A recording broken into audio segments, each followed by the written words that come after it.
Let's continue with that theme because the president of Russia, Vladimir Putin, has promised to supply African countries with grain, wheat for free, and that's 6 African countries. Putin has blamed the West for blocking Russia from supplying grain to the continent. At the same time, the U.S. House of Representative member John James believes African countries are more than capable of growing their own grain. Shelleygan Petersen is a Namibian journalist who is on a tour of the United States and happened to be in the same room when John James said those words. Shelleygan, thank you very much for your time this afternoon. Let's actually take a look, listen at what he said. Structure on the continent that private industry can look at and bring mutual support for. Also, when you look at agriculture, such amazing opportunities with agriculture, with fertilizer, seed, the ability to promote an agrarian society that essentially can feed itself. The previous question talking about what President Ramaphosa said about being a beggar. Well, goodness, if you're growing your own food and exporting it, you're not only feeding your own population, you're not only feeding folks in adjoining regions, but you're exporting that to boost your economy and maybe having a better trade relationship with the United States.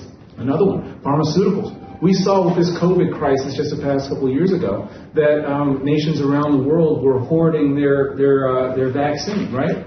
Well, why can't African nations build their own vaccines? Why can't they build their own antivirals? Why can't they build their own medicines? And so I believe that with public-private partnerships, with that fertile ground that we're talking about again, with the adherence to democracy, the adherence to human rights, the adherence to good governance, it will make a fertile ground for these partnerships and these investments that you're talking about that will be mutually beneficial for African nations. Shelleygan Petersen, I beg your pardon, he lies not, but what is the intention? I mean, good afternoon, it's good morning here in Memphis. Essentially, his answer rooted from a conversation of where are the investment areas that the US sees for Africa, saying that, oh no, you guys can grow your own agriculture, you can grow your own everything. But the idea was just to say, and I think it was to poke at the US or poke at South Africa for its relationship with Russia, and also Southern African countries' relationship with Russia. And the entire trip, we even had a briefing with the US, and what John James said has been resonating with every message that we've heard when we are in press briefings with the US government. It's, yes, they say equal relationship, but they also hammer on the relationship that African countries have with China and Russia. So the intent was, and that's why he said build a better relationship with the US right after he spoke about the agricultural opportunities that he's saying.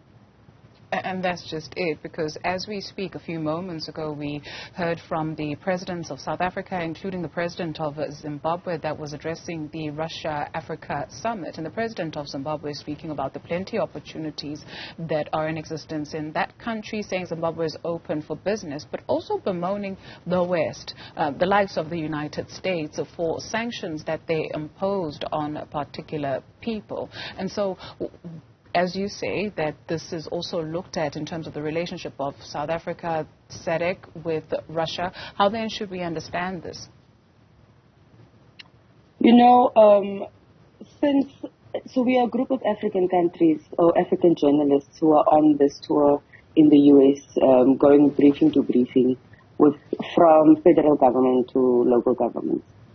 And one thing that they have consistently said was, you should respect the rights of people, human lives, sort of trying to also, say that we will invest, but you must respect the rights of people, putting conditions on it.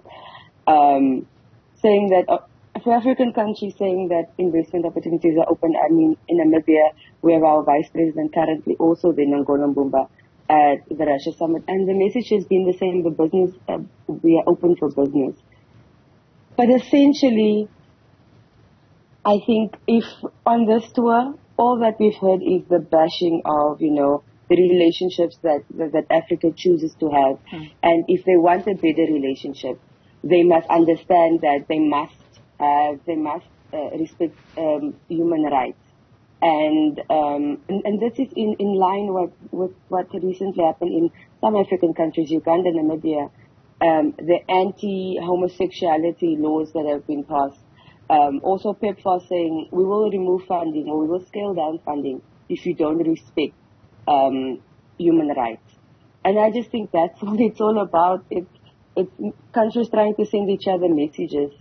And at the end of the day, the question is, where are the citizens left at?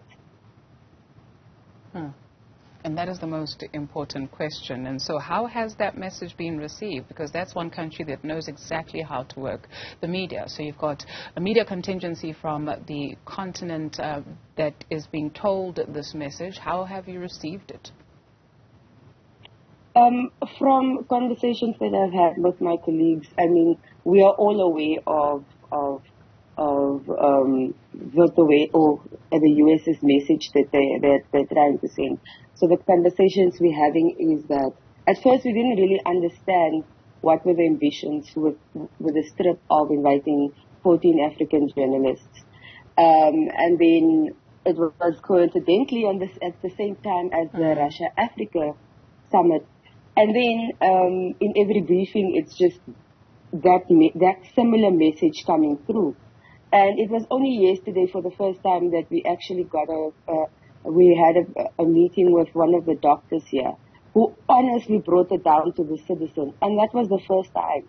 And that's when we said, this is the first time this entire trip that we've heard people speak about the citizens, and they really resonated to it. So the journalists know, and they have their eyes and their ears open when it comes to this conversation. And the conversation is just like, okay, we hear your message.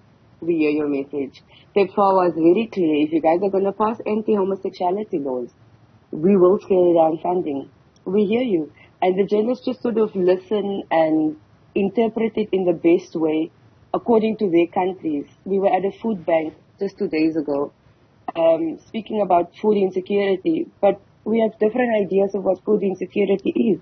For Africa, food insecurity is the country's ability not to feed its own nation. Food insecurity here is perhaps not knowing whether you will have enough groceries for the month and being able to access a food bank. So it's just, they're very alive to the intentions or the motives here. And so the conversations are very real when we are outside of those press briefings.